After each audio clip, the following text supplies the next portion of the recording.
hoje a gente tem a alegria de ter o pastor Leônidas com a gente, está acompanhado da sua esposa Damaris. Então, eu já o convido, fique à vontade, e a gente está com uma expectativa boa de ouvi-lo, que Deus te abençoe, te use, e é muito bom tê-lo aqui, tá, meu querido? Tá? Fica à vontade. Bom dia, irmãos, graça e paz. Estou muito feliz de estar aqui e com a sensação de que eu não precisava estar aqui. Essa sensação é boa.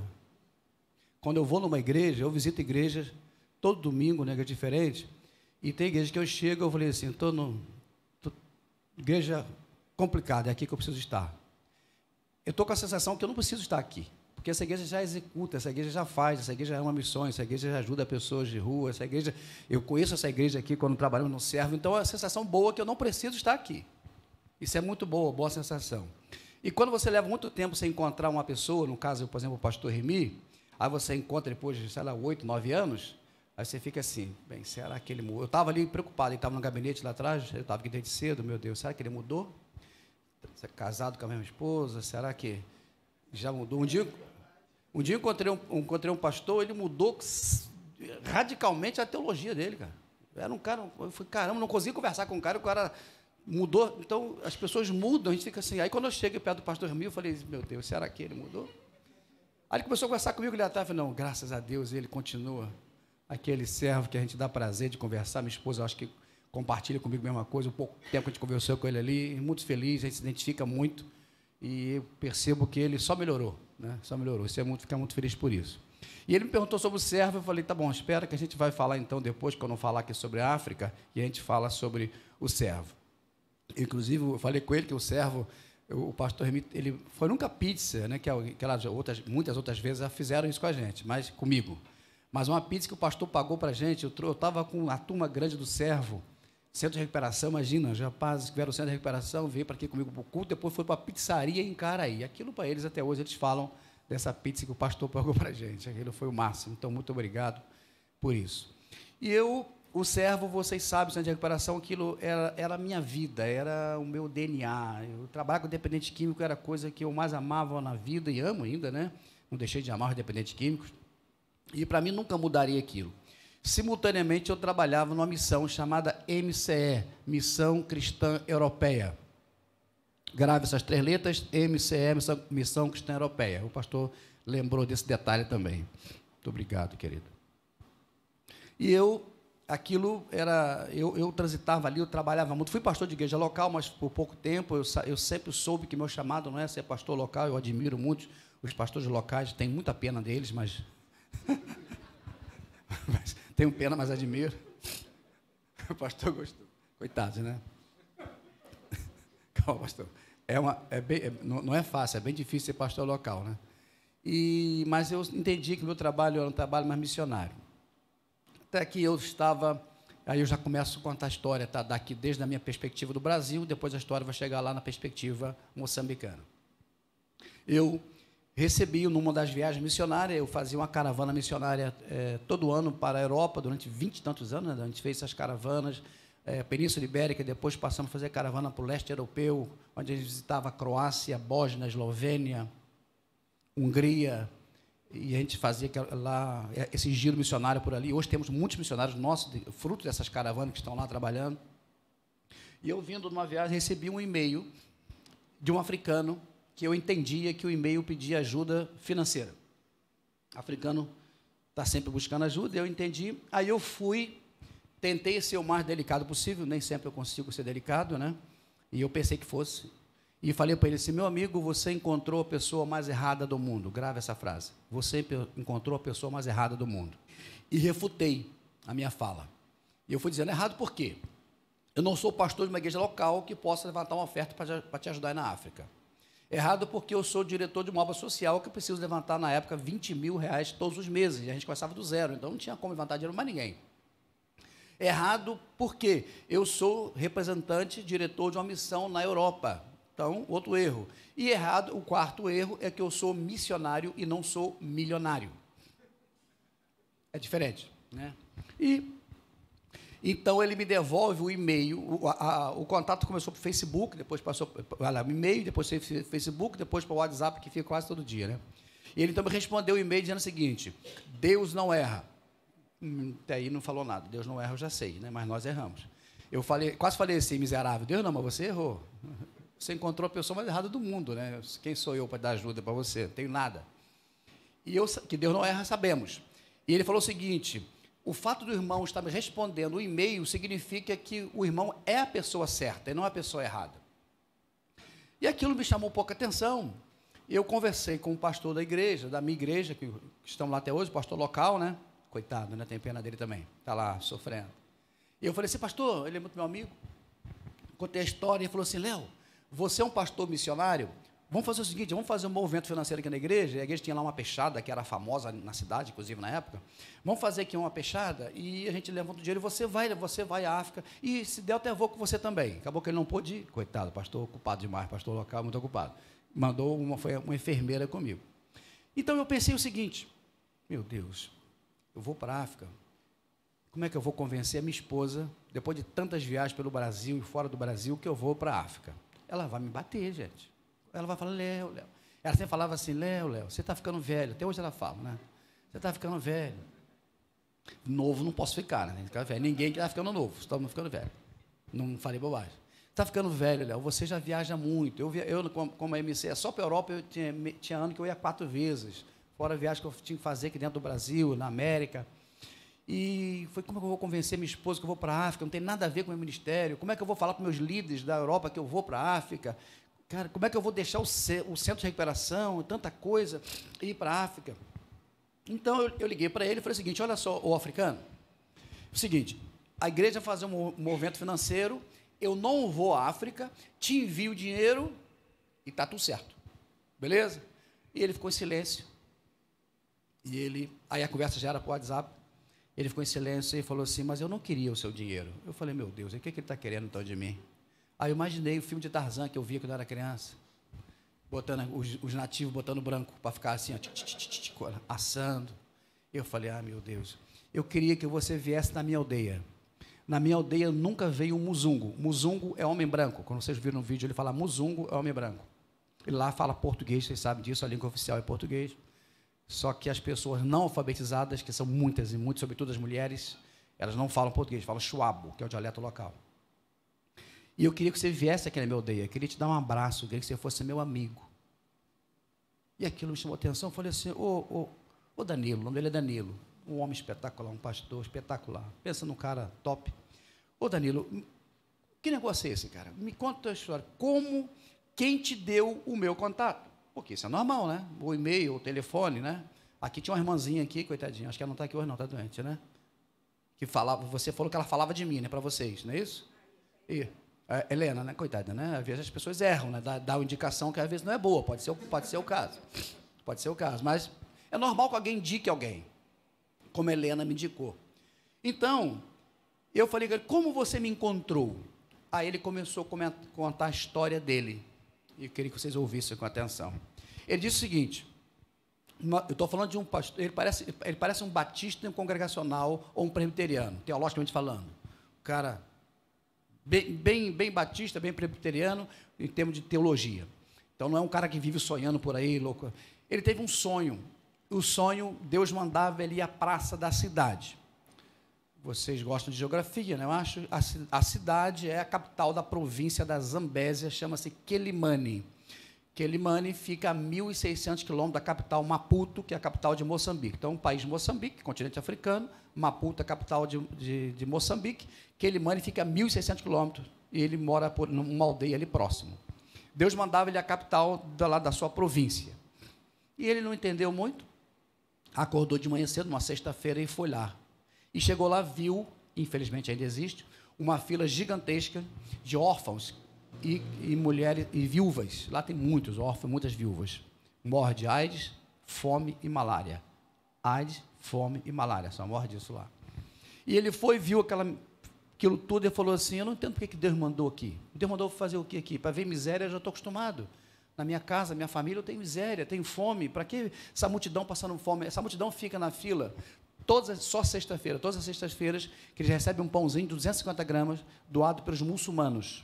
Lá tem muito muçulmano, eles fazem essa doação às sextas-feiras. Mas tem que ficar na fila, do amanhecer ao pôr do sol.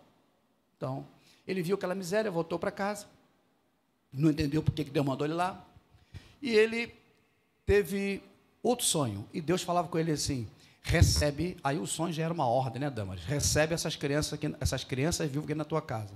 Ele acordou, achou que Deus estava com problema, né? Ou então Deus equivocou o endereço, não era ele. Ele falou assim, não é possível, eu mal tenho comida para minha esposa. Ele casou com a esposa e socorreu a família da esposa, trouxe as cunhadas todinhas, então, todos morrendo de fome. Então trouxe a cunhada e ele também estava quase morrendo de fome. Não é possível isso. Como que eu vou receber essas pessoas aqui na minha casa? Isso não é possível. E ele diz que a esposa é mais crente do que ele. A esposa falava assim, se você ouvir a voz de Deus, não endureça seu coração. Ele, mulher, você não sabe o que está falando. Ele diz que a mulher é mais crente do que ele. E passou-se um tempo. Ele recebeu uma ligação telefônica de uma empresa que ele trabalhava, uma empresa irlandesa, que ele trabalhava medindo e pesando crianças, né, desnutridas. E essa empresa grande lá, mas a empresa faliu e tinha 600 funcionários. E ele foi o único funcionário que a empresa quis escolher, porque lá não existe isso. Mas como a empresa irlandesa, ela quis fazer isso com ele. Lá não existe fundo de garantia, seguro-desemprego, aposentadoria, nada disso, né? Não tem nada dessas coisas. E a empresa quis indenizá-lo. Então, indenizou, ele ficou com muito medo, porque na cabeça deles, homem branco é ruim, homem branco faz coisas ruins, homem branco é mau, eles têm muito medo de homem branco. Então, ele achou que fosse alguma coisa, mas ele recebeu o equivalente. Você que está em casa, preste atenção, tá? Ouça, depois te passa o Pix. E ele, então, recebeu lá da empresa o equivalente a R$9.000. Ele veio para casa e falou assim, pastor Léo, eu vim para casa só pensando em coisas boas. Eu vou comprar roupa para meus filhos, vou fazer um banquete para meus filhos, eu vou reformar, melhorar um pouquinho o meu barraco, era uma palhota, né, que eles chamam, melhorar um pouquinho a palhota, e vou comprar uma mota. Mota é moto, porque estou cansado de fazer visitas a pé. Quando ele chega em casa, a esposa, que é mais crente do que ele, segundo ele mesmo fala, falou o seguinte, bem, agora nós temos dinheiro, vamos fazer o que com esse dinheiro? Ele falou assim, pastor Léo, não fui eu que falei aquilo, porque eu não sou bom para isso, eu não sou tão bom assim não. E quando ela me perguntou, eu falei assim, agora nós vamos comprar comida e vamos levar para aquelas órfãos e aquelas crianças. Aí a esposa, falou muito bem, é isso que eu queria ouvir. Aí ele, muito bem. Isso foi uma quinta-feira, na sexta, alugaram um carro velho, compraram comida na quinta, fizeram comida e foram para a rua entregar. E passaram lá o dia todo entregando comida e voltou para casa com a missão cumprida. Ele falou assim, agora já fiz o que Deus mandou e tchau e benção, né? Acabou o que Deus mandou fazer. Voltou para casa. No dia seguinte, ele abre a sua portinhola da sua palhota e olha, existia ali uma multidão, uma fila de crianças e algumas viúvas querendo comida. E ele, quando abre e vê aquilo, ele chama a esposa e falou assim, Benilde, arrumei problema. Arrumamos problema. O povo está aqui querendo comer. E ele tinha dinheiro ainda, comprou comida, começou a fazer comida e aquilo... Levantou o cheiro de comida, gente, aí o povo lá chega. Foi chegando gente e aquilo foi ficando complicado, porque o dinheiro acaba e a fome não acaba. E ele, então, começou a orar a Deus, para Deus resolver essa situação. E, então, ele entendeu que Deus deu para ele um emprego, ele voltou a trabalhar em outra empresa. Só que o dinheiro não dava, porque começou a chegar gente, mal dava para ele comer, e ele só vinha em casa uma vez no mês para dormir uma noite, comprar, levar o dinheiro e voltar para trabalhar. Então ele começou a orar. Aí sim ele começou a orar. Senhor, o Senhor me dá aquelas crianças, o Senhor me dá aquelas viúvas, eu hoje não vejo nem as crianças, nem viúvas, nem meus filhos eu vejo, nem minha esposa eu vejo direito. Eu não quero mais esse emprego, eu não quero mais ficar aqui. Senhor, me ajuda, Senhor, me manda um socorro. Vamos morrer todos nós de fome, porque o dinheiro que eu tinha está acabando, e o que eu ganho aqui no trabalho não dá, e eu não aguento mais isso. Começou a orar. Então Deus deu para ele um sonho, outro sonho. Ele sonhou, e no sonho Deus deu para ele 3 letras. Vocês conseguem deduzir quais são as 3 letras que Deus deu para ele? Alguém deduziu aí? Eu ouvi. MCE. Exatamente, vocês acertaram. Vocês estão inteligentes, então boa dedução. Deus deu para ele 3 letras, MCE. E ele acordou. Quando ele foi indenizado, ele ganhou um celular velho, ele falou. E ele aprendeu naqueles dias o que era Google. Vocês sabem o que é Google? Ele aprendeu o que era Google. Eles chamam de Google. Aí disseram para ele assim, olha, tem um tal de Google que sabe tudo. O pessoal falou na aldeia, coloca aí no Google e aperta aí que ele sabe tudo. E ele não sabia nada de internet, nada disso. Ele colocou lá MCE, isso foi em 2000 e... Bem, exatamente o ano... Não, 2016 eu chego lá. 2015 eu ouço essa história. Não me lembro exatamente quando começou, mas em 2015 eu ouço a história. Ele clica lá, em MCE, no Google, pá, encontrou Missão Cristã Europeia, a missão que eu representava no Brasil. E clicou na página da missão e encontrou meu e-mail. Eu fiz esse percurso que ele falou, não encontrei meu e-mail, porque não pode ser o e-mail aberto. A MCE não tinha e-mails assim abertos. Encontrou meu e-mail. Então, passou o e-mail para mim, foi esse e-mail que eu respondi, e ele falou para a esposa, passei o e-mail para o anjo de Deus. Eu até então, irmãos, eu não sei se o pastor aprendeu isso no seminário, eu até hoje não aprendi, eu não sabia que anjo de Deus tinha e-mail. Eu não sabia disso. E eu aprendi com ele que anjo tem e-mail, porque ele falou para a esposa, passou um e-mail para o anjo de Deus. Nunca descobri isso. E o e-mail chega até mim, dizer que passou 2, eu só lembro de um. Quando ele me conta essa história, eu falei, gente, isso não é possível. Fiquei com aquele negócio, essa história, um sonho, MCE, foi lá, encontrou, e ele está dizendo que eu sou o homem certo. Então, eu comecei a pesquisar aqui sobre ele, e ele falou, olha, a minha casa é a melhor casa da aldeia, pode vir que você vai ser bem recebido. Aí comecei a pesquisar, aí fui agora arrumar um argumento para conversar com a esposa, né? A quarta pessoa da Trindade, né? Quarta pessoa da Trindade é sempre a esposa, né? Fui falar com ela, né? Aí ela falou assim, Léo, tudo bem, Léo, você está cansado, apático, mas vou fazer o seguinte com você, então. Você vai, mas não volte lá com outra viagem marcada, porque toda vez que você vai a algum lugar, você volta com a viagem marcada para voltar nesse mesmo lugar. Você vai e não volta mais. Fechado. Vou, ajudo, nunca mais vou. Então, a quarta pessoa já estava resolvido. Agora, tinha que falar com o pessoal da missão, falar lá, aí fui falando, acertando, um projeto, um negócio aí, vou lá. Irmãos, eu sei que chegou o dia, aí foi comigo uma enfermeira da minha igreja, o pastor não foi comigo um palhaço, um palhaço que eu falo é ministério de palhaço, tá, gente? Ele não é palhaço, foi comigo um palhaço, eu levei para brincar com as crianças, e eu chego lá, fiz um voo, que eu vou fazer agora, dia 6 de junho de novo, esse mesmo voo, só que agora por uma empresa brasileira, a TAM. Vamos para a África do Sul, em Joanesburgo. Chego em Joanesburgo, pego meu celular, no Wi-Fi do aeroporto, e falei assim, meu amigo, olha, que eu estava com muito medo dele, sabe, gente? Medo de acontecer alguma coisa. Eu estava ali só conversando com ele para poder sentir. Já estou no seu continente, estou na África do Sul, estou em Joanesburgo. Aí ele pega o celular e fala assim, não vou no aeroporto buscar esse branco.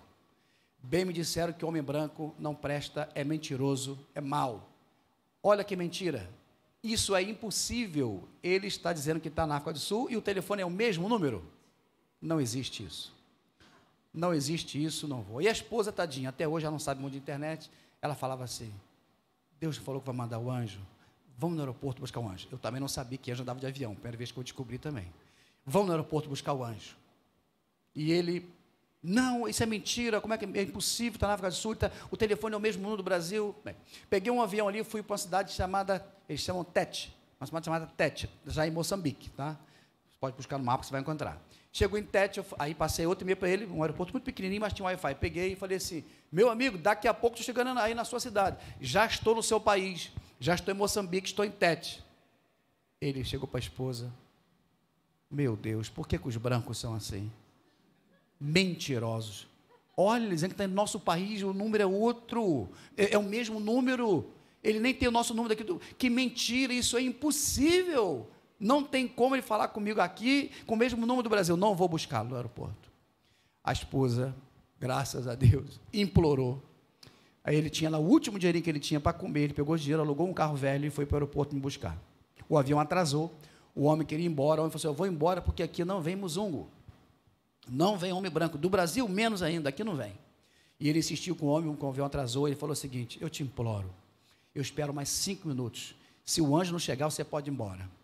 Quando deu 5 minutos, lá um lugarzinho pequeno, uma cidade pequena, um aeroporto, é uma casinha pequenininha, um aeroporto, aí ouve barulho, aí ele, olha, está vendo o barulho? É o anjo chegando. O homem falava assim, meu Deus, o homem daqui alugou o carro, você não está bem, você está maluco. Olha o anjo chegando, o avião aterrissou, ele falou assim, poxa, só saía preto como eu, ele falou, não só saía gente preta. De repente, ele olhou, Benilde, olha o anjo, aquele eu conheço, aquele cabelo de alumínio é ele mesmo, que o anjo tem cabelo de alumínio, também não sabia disso. E eu cheguei com muito medo dele e ele com muito medo de mim. Eu tinha medo, irmão, eu não sabia onde estava indo. Aí sei que abracei ele, chorei, eu não sei se era de medo, de emoção, não sei. Chorei, ele chorou também. Entrei naquele carro velho, cheio de gente. Todo mundo olhava para mim assim. As crianças fugiam de mim, porque diziam que era fantasma. Fugiam aquilo. Chego na casa dele. Era uma casa muito engraçada. Não tinha teto, não tinha nada. O resto eu não vou cantar. Não, o pastor Remil não me chama para voltar. Não vou cantar o resto. Fica tranquilo. A casa não tinha teto, a casa não tinha chão, a casa só tinha 2 cômodos cobertos, não tinha banheiro, não tinha cozinha. Aí a enfermeira que foi comigo, uma jovem, muito bonita, falou assim: pastor, onde que eu vou lavar meu cabelo? Cabelão. Onde eu vou lavar meu cabelo? Olhei, mulheres engraçadas, né? Olha a preocupação da mulher, lavar o cabelo.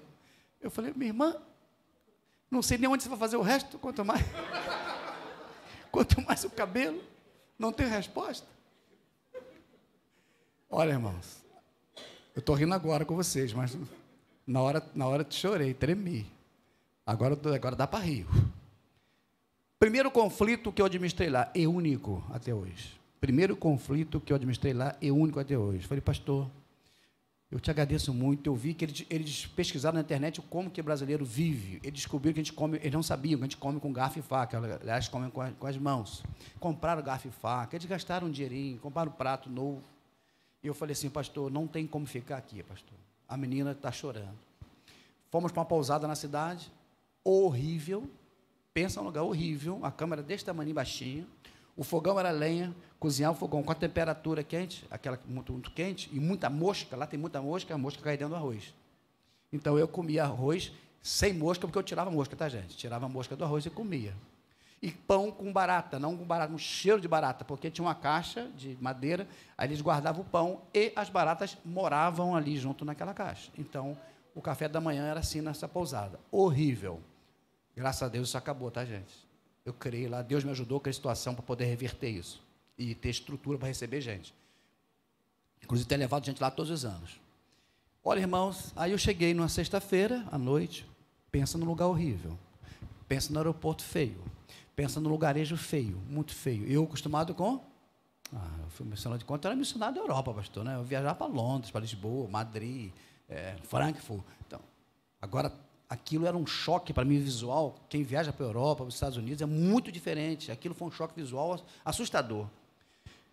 Mas eu nunca vi tanta miséria, mas também nunca vi tanta alegria, pastor. A recepção do aeroporto, se vocês quiserem, pode ir comigo um dia para você ver. Já chega, quando abre a porta do avião, você já ouve batuca. Aí o que é isso? Às vezes, alguns estão de cara pintada. É muita festa no aeroporto, é muita dança. Você dança meia hora, você sai do avião, cansado, 2 dias de viagem, você tem que dançar meia hora ali, para depois sentar no carro e ir embora. Estou falando sério, tá? Meia hora. Bem, irmãos, resumindo a conversa, é longa, estou resumindo porque é longa. Eu fui pregar num culto, pastor, evangelístico, no sábado. Eu sou um pastor congregacional, sabe, gente? Da União de Igreja. Eu fiz seminário, fiz bacharel em teologia. Eu já saí daqui com um sermão preparado, né? Afinal de contas, eu sou um pastor organizado. Chego lá, primeiro que eu não podia, fui trocar dólar para trocar com moeda local, que ela é metical, não conseguia andar na rua, porque as crianças atrás de mim, tio, estou com fome, de repente uma multidão, outros fugiam de mim com medo, outros iam atrás pedindo comida, foi horrível, tinha que voltar para a pousada, e lá ele trocou o dinheiro para a gente. Quando eu cheguei lá, naquele local aberto, um campo aberto, eu imaginei um campo de futebol, uma campo é um lugar, um espaço aberto, aquele monte, a multidão de crianças, todos descalços, todos sujos, todos maltrapilhos, uma miséria total. Eu vi para aquilo, eu falei: Senhor, eu sou um miserável pecador. O que esse sermão meu vai comunicar com esse povo aqui? Fui para a caminhonete que a gente ficou com essa caminhonete velha, chorei. Quando eu fui pregar, preguei, uma multidão se converte, mas eu, pastor, queria ir embora, porque eu dizia para mim mesmo: Senhor, me perdoa, eu sou o homem errado, porque eu vi tanta miséria, gente morrendo de fome. Vou fazer o que aqui, gente? Eu não tenho nada. Eu não sou ninguém, e comecei pedindo perdão a Deus, porque Senhor, eu vim para aqui porque eu sou um curioso, eu tenho meu trabalho lá, meu trabalho é na Europa, é lá na Europa que eu tenho que ficar, para lá que o Senhor me chamou. No sábado, no domingo, fui pregar numa igreja. Capim, barro, 3 pauzinhos assim, de bambu, que é uma janelinha para circular. Pastor, aprendi a pregar com celular, não sabia.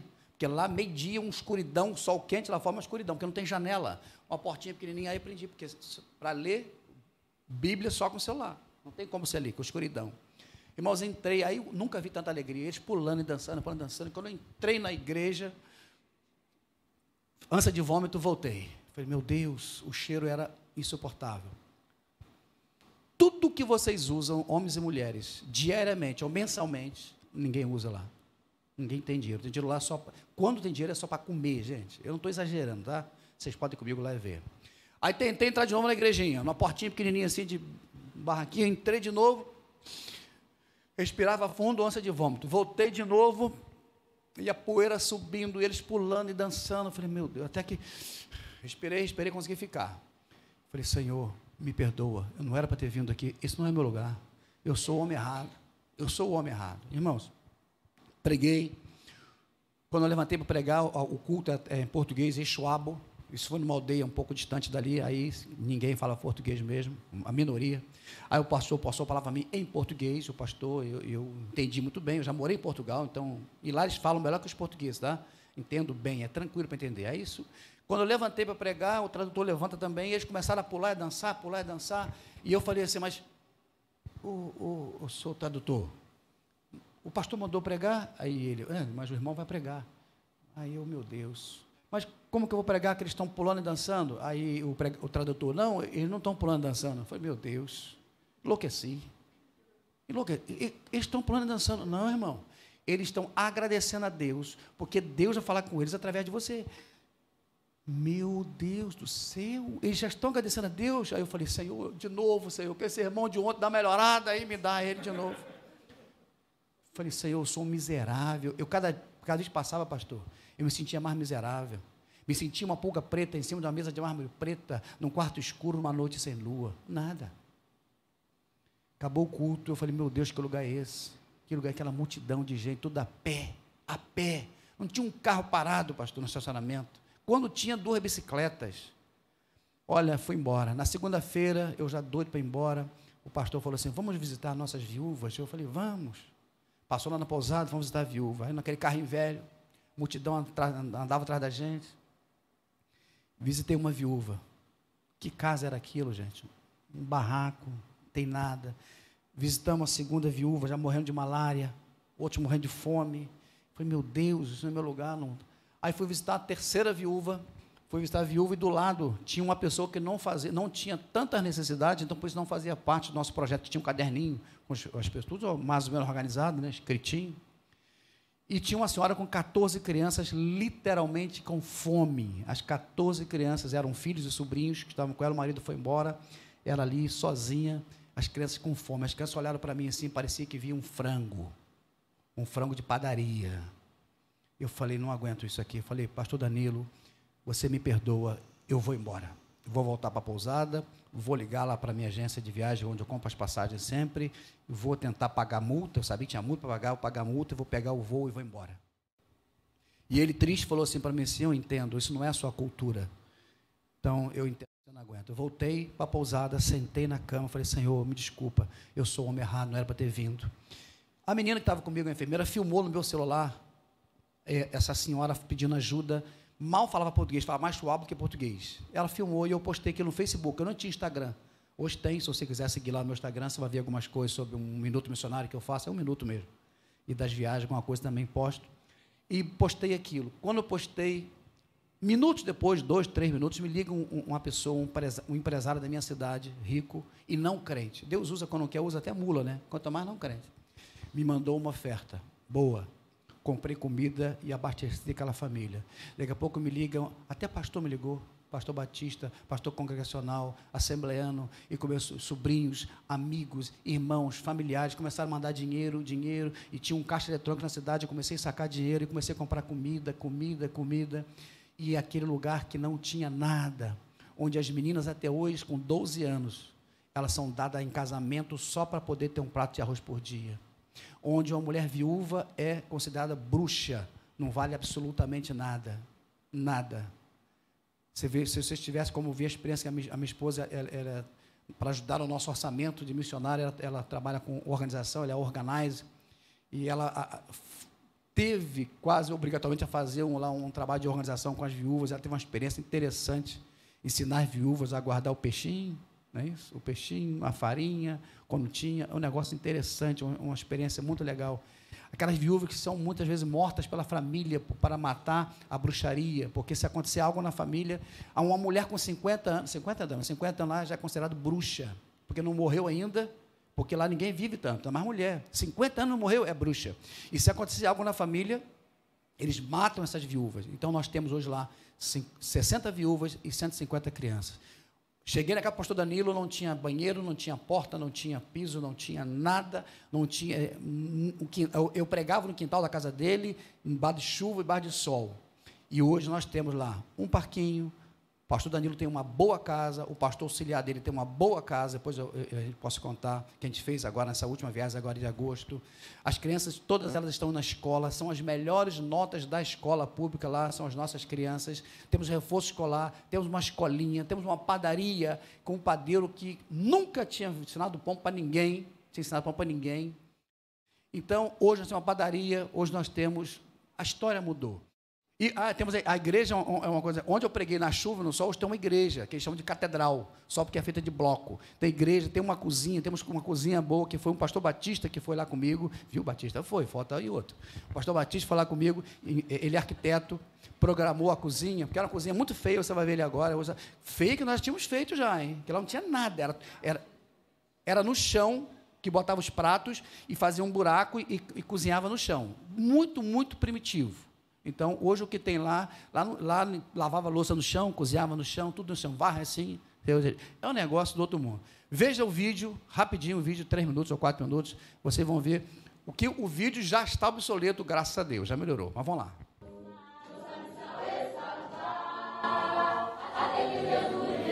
Bicicleta lá é táxi, tá, gente? Táxi mesmo.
O projeto Ministério Bom Samaritano, com a ajuda do pastor Leo e dos outros irmãos, o projeto está a crescer, as crianças estão a comer, coisa que nem na nossa mente nós imaginaríamos que isso ia acontecer, porque era um grande desafio mesmo. Nem saber o que vai comer no dia seguinte, não tinha essa esperança, mas graças a Deus aqui tem o pão de cada dia, ter alimentação todos os dias. A vida dessas crianças já mudou completamente. As crianças já vão à escola, as crianças já não têm medo também de muzungo. Então, isso é uma imensa, imensa alegria que nós temos. E que Deus continue abençoando o pastor Leo, continue abençoando todos os irmãos que têm ajudado esse projeto, para que não falte nada para estas crianças. E eu agradeço a Deus e agradeço por tudo quanto tem acontecido, porque só é a mão de Deus. Não é a nossa força, nem a nossa inteligência. Eu acredito que se Deus não tivesse algo para este projeto ou essa aldeia, não ia tocar esses brancos para estarem aqui. Não ia nem mandar ele vir aqui. Mas se Deus tocou, porque Deus tinha algo para este povo. Então, eu estou muito feliz que este ministério, este projeto e estas crianças, essas viúvas tenham esta alimentação nesse dia de hoje, ou neste ano, posso falar assim, porque é de louvar mesmo.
É isso que você viu ali?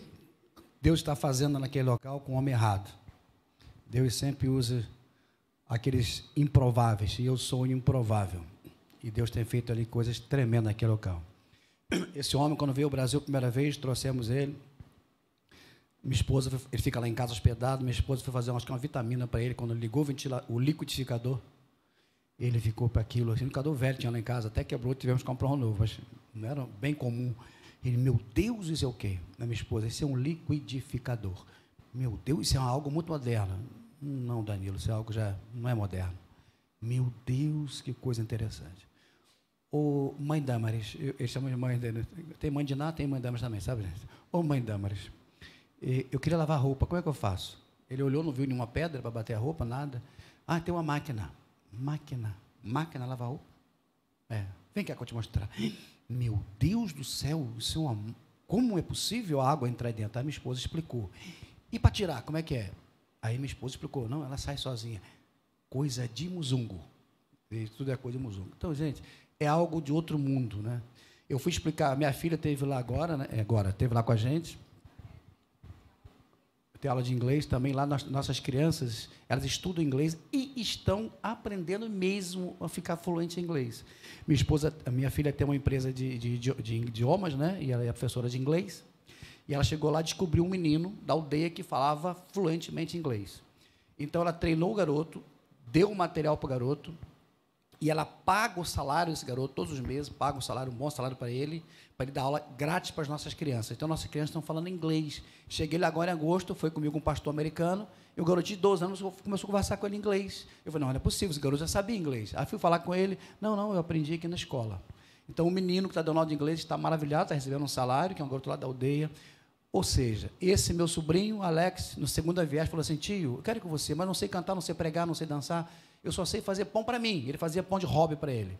Vamos lá comigo, uma boa companhia, você quer que vá comigo? Bora, você ensina a fazer o pão que você sabe. E ensinou, chegava em casa, né, até então a gente alugávamos uma casa, não mas nessa pousada, mas uma casa na cidade. Hoje já ficamos na casa do Danilo, tem uma casa boa. A gente fez lá uma casa boa. Eu falei, sua casa vai ter um banheiro melhor do que o banheiro da minha casa. Hoje pode não ser melhor, mas é maior. Hoje tem banheiro na casa, vive de forma digna. E Alex chegava em casa, lá nessa casa alugada, e, tio, 300 pessoas estão agora no meu Instagram. E do mais 200. E mais 500 pessoas. Eu no Instagram tinha, agora que tem, né?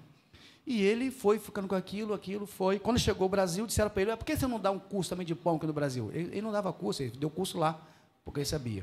Ele começou a estudar, isso em 2017 que ele foi, começou a estudar, começou a dar curso, deixou a empresa dele, graças a Deus ele hoje é rico, mora aqui em Caraí, Jardim Caraí, continua me ajudando lá na padaria, é uma história à parte que o Globo Repórter até passou no Brasil, claro que o Globo Repórter cortou tudo, o que lhe interessava, falou só do pão.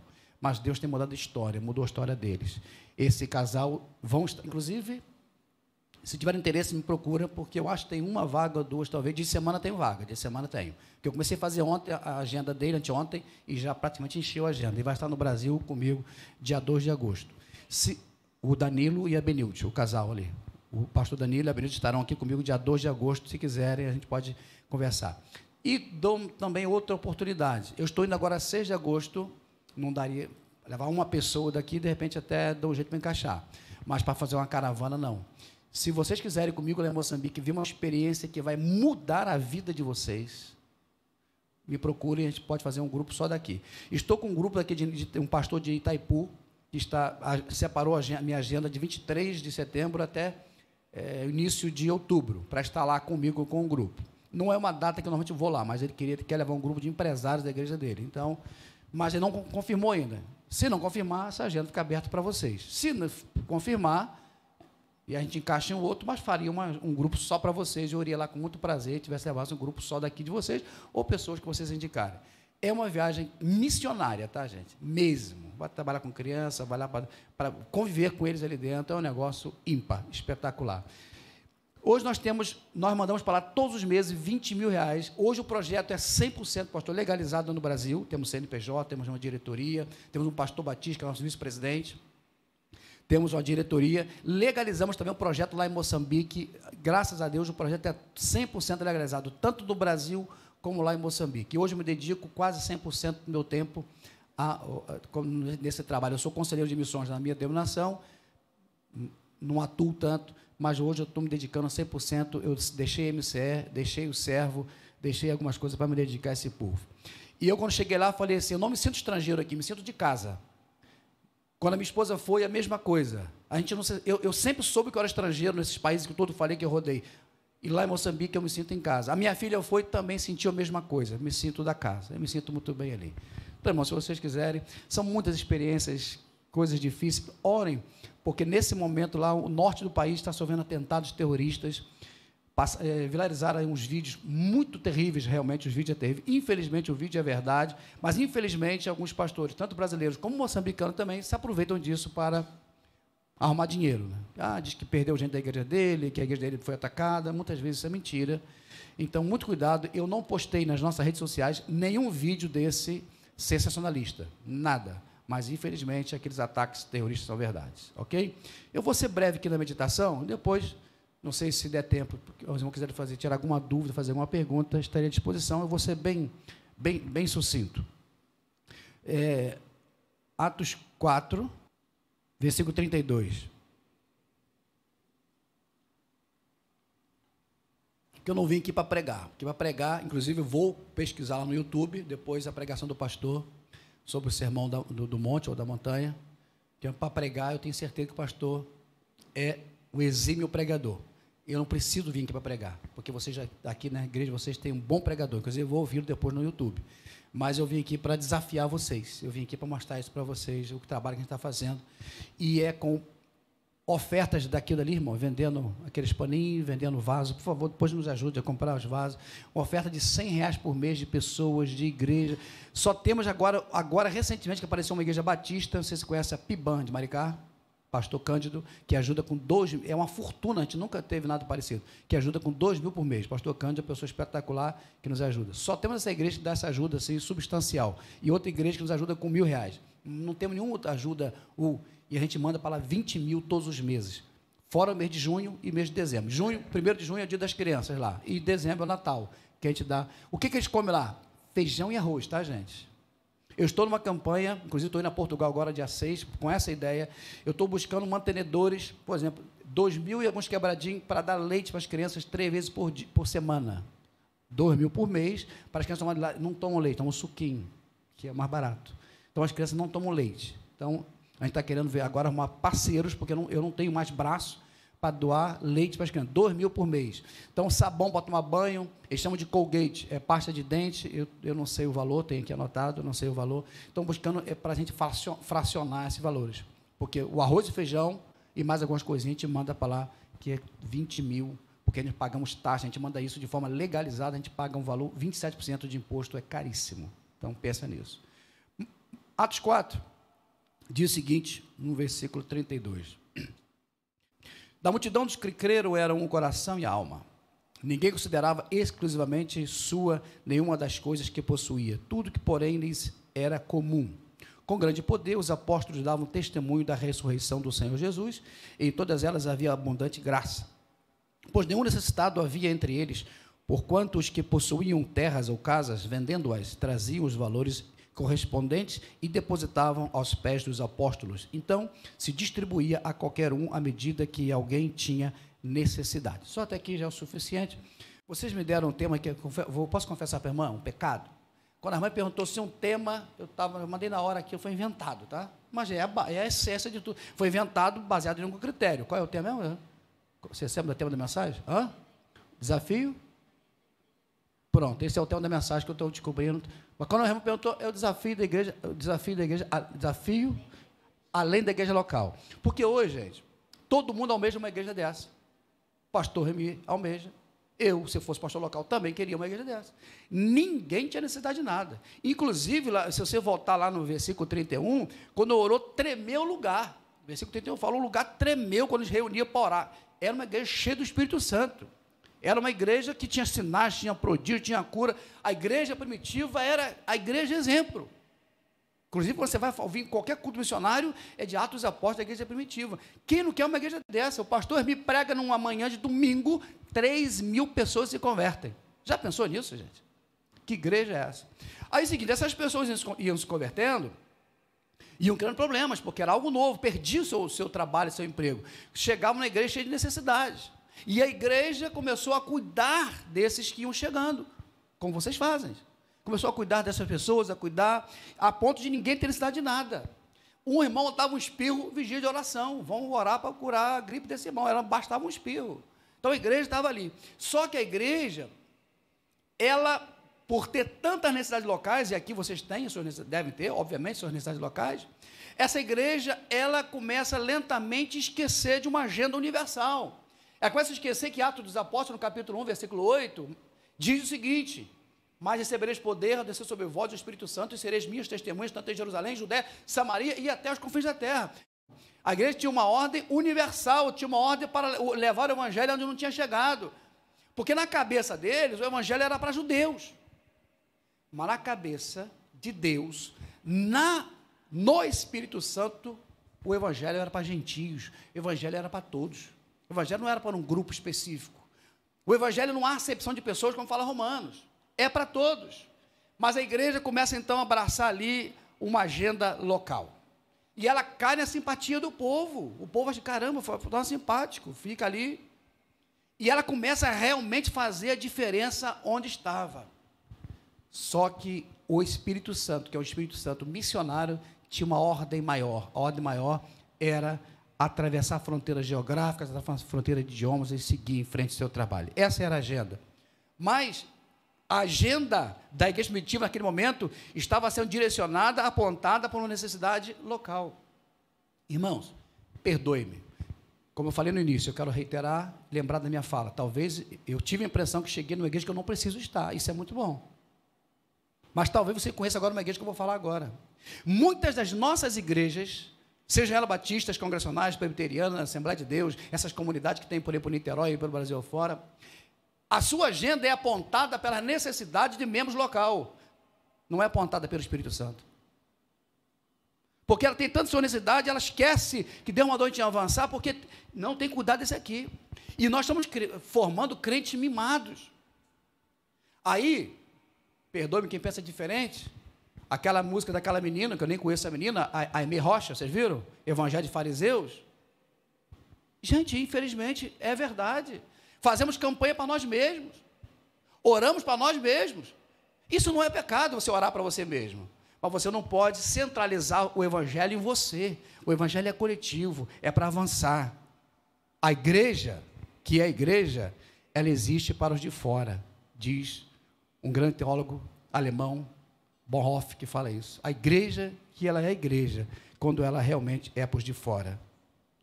Porque a igreja que ela é voltada para dentro, é uma igreja voltada em eventos, atoladas em eventos. Cria um monte de crente mimado, gente. E discípulo é diferente, discípulo é focado. Hoje de manhã cedo eu postei no meu Instagram, você pode dar uma olhada lá, falando da grande comissão, Mateus 28, 18 a 20. Portanto, falou de Jesus, dizendo, ide por todo mundo.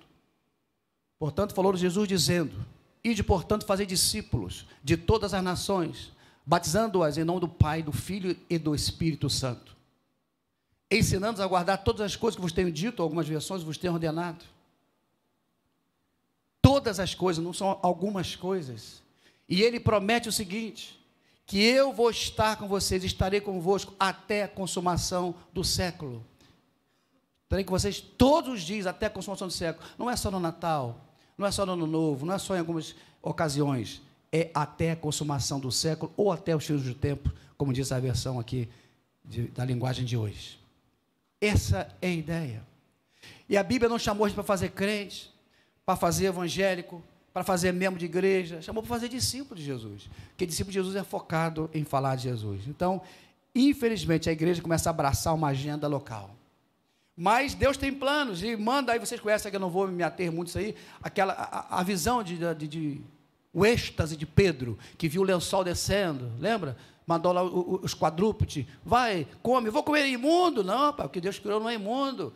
Simultaneamente teve lá uma visão também, Cornélio, o centurião romano, que era líder lá de uma campanha de 100 soldados a pé, por isso que ele era centurião. Era um homem que Deus viu a esmola dele, diz o texto, Deus viu a esmola dele, chegou até os céus, mas faltava ainda uma experiência maior. Então ele manda os seus 2 subordinados chamarem a Pedro lá em Jope. Pedro chega, vocês que me procuram, está aqui, eu estou aqui, vai até lá. Porque Deus, o Espírito Santo tinha falado com Pedro, e o Espírito Santo tinha falado com esse homem, um centurião romano, um gentio. Pedro vai até lá e teve que se explicar por que foi para lá. Pedro volta, tem que explicar para a igreja de Jerusalém por que ele foi para lá falar para um centurião romano. Porque saiu da agenda do Espírito Santo. Saiu da agenda da igreja local, da igreja de Jerusalém. E nesse momento ele vai cumprir uma agenda do Espírito Santo. Pedro teve que se explicar por que foi para lá pregar para esse homem, porque o evangelho era só para judeu, não era para gentios. O evangelho é para todos. Então ali, Pedro vai e prega. Esse homem, junto com o seu povo, se batiza. O evangelho também é para ele. E as coisas começam, o evangelho começa a avançar. E vocês vão ver que só lá em Atos é que depois a igreja, os cristãos são chamados os discípulos são chamados de cristãos. Só depois dessa perseguição lá de Estevão, os discípulos são chamados de cristãos. A igreja precisa avançar, a igreja precisa encaminhar. Eu não estou equivocado, é Atos 11, 26. Tendo-os encontrado, levou-os para Antioquia, e por todo um ano se reuniram naquela igreja e ensinaram numerosa multidão. Em Antioquia foram os discípulos pela primeira vez chamados de cristãos. Atos 1, 26. Só ali eles são considerados e contados como cristãos. O que eu quero dizer é o seguinte, gente, cuidado, porque há tanta necessidade na igreja, e às vezes abraça uma agenda local, esquece da agenda universal. Esquece que Deus também nos chamou para incluir as tribos africanas, as aldeias, os moradores de rua, como vocês fazem aqui, os dependentes químicos, que nós trabalhamos durante muitos anos, as prostitutas, e sei lá, são mundos que se aparecem diante de nós, e a igreja precisa avançar, precisa andar, porque a agenda do Espírito Santo é que esse evangelho chegue ao último necessitado do mundo, que avance e avance e avance. Eu clamo a Deus para que um dia, nas nossas agendas eclesiásticas, entre as tribos africanas, entrem os moradores de rua, entrem os dependentes químicos, que as nossas agendas possam pensar nisso, e que a gente possa realmente buscar poder de Deus, não para nossas necessidades pessoais, mas sim para abençoar pessoas. Crente verdadeiro, discípulo de verdadeiro, busca poder de Deus não para a bênção pessoal, mas sim para abençoar pessoas, avançar e caminhar. A igreja precisa avançar. E a igreja depois lá na frente, em Atos 13, levanta ali 5 líderes. Esses 5 líderes não pensavam igual, não eram todos do partido A, B ou C, não eram todos torcedores do Flamengo ou do Fluminense, são pessoas diferentes, não temos que ser iguais, gente, mas nós devemos ter algo único que nos focar. As nossas diferenças, a gente tem que esquecer, tem que focar naquilo que nos une. O que nos une é a obra missionária. Eu tenho uma igreja presbiteriana, pastor, que me ajuda. Não é com muito, eu sou missionário, me ajuda mensalmente. Eu tenho uma igreja batista que me ajuda, que um pouquinho, mensalmente. Isso que é legal. Eu tenho orgulho disso, porque isso são pessoas que não estão vendo só o seu clã, só o seu gueto, mas está vendo o reino de Deus. A igreja que pensa só nos seus membros locais vai fazer, a sua igreja vai virar um clube, onde procuramos só o bem-estar. É só agradável. Cuidado para a gente não transformar as nossas igrejas em um clube. Eu tenho andado pelo Brasil, sabe para quê? Pedindo ajuda a vocês, pedindo ajuda ao povo. É com R$100, é com 50, é com o pobre, que a gente manda para Palácio Valor todos os meses. Eu viajei muito pelo Brasil. Esses últimos anos estão viajando da missão, eu viajei muito pelo Brasil. E eu gostava, às vezes, quando chegava em Mato Grosso, ou mesmo em Goiás, e às vezes você viaja muito de avião, mas muito de ônibus também. Pega ônibus, viaja 10, 12 horas pelo Nordeste, ou pelo Centro-Oeste. E eu olhando para a janela, aquelas plantações ali no Centro-Oeste, enormes, né? Por exemplo, muita agricultura forte. Mas um dia eu vi uma plantação de trigo, de milho, milharal, grande, e eu lembrei de uma ilustração, que um homem, um fazendeiro muito rico, Centro-Oeste brasileiro, com sua filhinha de 3 anos, saiu andando pelo milharal, saiu andando, e ela se perdeu pelo que é milharal. Então ele pegou todos os seus funcionários da sua fazenda e colocou a todos que procurassem, cada um para o lado, procurando a menina de 3 anos, porque aquilo era imenso, era, e a menina se perdeu. Não encontraram. Voltaram decepcionados porque não encontraram a menina. Então o homem teve uma ideia, foi na cidade próxima e convocou toda a cidade. Era um homem poderoso, rico, toda a cidade, para procurar a menina. Então ele teve uma ideia. Maiara, né? Pode levantar? Vamos ver se você trabalha bem de teatro. Pode ficar do meu lado aqui? Pode me dar a mão? Ele teve uma ideia, chamou toda a cidade, deram as mãos, todos eles deram as mãos e foram, vamos lá, vamos andar comigo, foram a pente fino, andando devagarinho, fizeram um pente fino naquela plantação. Você trabalha muito bem, muito obrigado. Tá? Você trabalha? Eu não sabia. E foram naquele milharal andando, passo a passo. E depois de algumas poucas horas andando, encontraram a menina morta. O homem motorista, obviamente o pai, levou a menina para sepultar, e quando o médico coloca a mão nela, pela temperatura, ele falou assim, ela deve ter morrido há aproximadamente 2 horas atrás. Ela não aguentou ainda 2 dias lá dentro. E ele falou o seguinte, se nós tivéssemos dado as nossas mãos antes, a minha filha não teria morrido. Se a gente não der as mãos, muitas crianças, pequena ou igreja grande, pedindo que, por favor, dê a mão comigo, porque todos os dias eu acordo com 150 crianças precisando de comer e 60 viúvas. Todos os dias nós acordamos, eu e minha esposa. Se não chegar dinheiro, não tem comida, morre de fome. E eu estou pedindo, nos dê as mãos, vamos varrer a pente fino. O mundo precisa, vive o caos, e é no caos que a gente deve levar uma palavra de esperança. O que tem acontecido em Moçambique, com o ciclone que houve lá o ano passado, nem falou isso na televisão quase, passou no Jornal Nacional 15 segundos ou 10 segundos, assim. E agora esse atentado terrorista não passa. Se fosse na Europa, se fosse nos Estados Unidos, estava ao vivo a CNN lá, direto. Mas é na África, pode morrer todo mundo. Isso é lamentável. Deus abençoe, muito obrigado, conto com a ajuda de vocês. Queridos, tem algumas coisas que não fazem sentido, ou fazem pouco sentido, até dentro de igreja, né? O dia que a comida, medicamento, educação não fizer sentido, pode ir para o cemitério que você já morreu, ou pelo menos tem que sair da igreja, porque já não faz mais sentido estar aqui. O Leônidas é um homem digno e com credibilidade. E a gente faz um monte de coisa sem saber se tem credibilidade também. A gente compra equipamento em loja, não sabe nem se o dono da loja é digno ou não, mas a gente compra. E a gente faz a gente é rigoroso para ajudar pessoas, mas para quando alguma coisa que nos beneficia, a gente não tem esse rigor, não faz pergunta se esse equipamento que é produzido tem mão de obra escrava. A gente não faz esse tipo de pergunta. A gente vê o preço está melhor, a gente compra o equipamento bom. A gente não faz as perguntas éticas que muitas vezes cabe fazer. A gente não faz. Aí, quando vai pensar em ajuda, a gente faz 500 milhões de questionamentos éticos. Né? Graças a Deus, a gente está diante de um homem digno. Né? Nem todos são, você sabe disso. Né? Chega e pensa em si, como você deu o exemplo lá de pastores lá. Com muita honestidade, meu querido. Se você ouviu o que você ouviu e não fizer doação, eu não sei o que passa no seu coração. Com muita honestidade. E se a gente, como igreja, não pensar em forma efetiva de se envolver, alguma coisa está endurecendo na gente.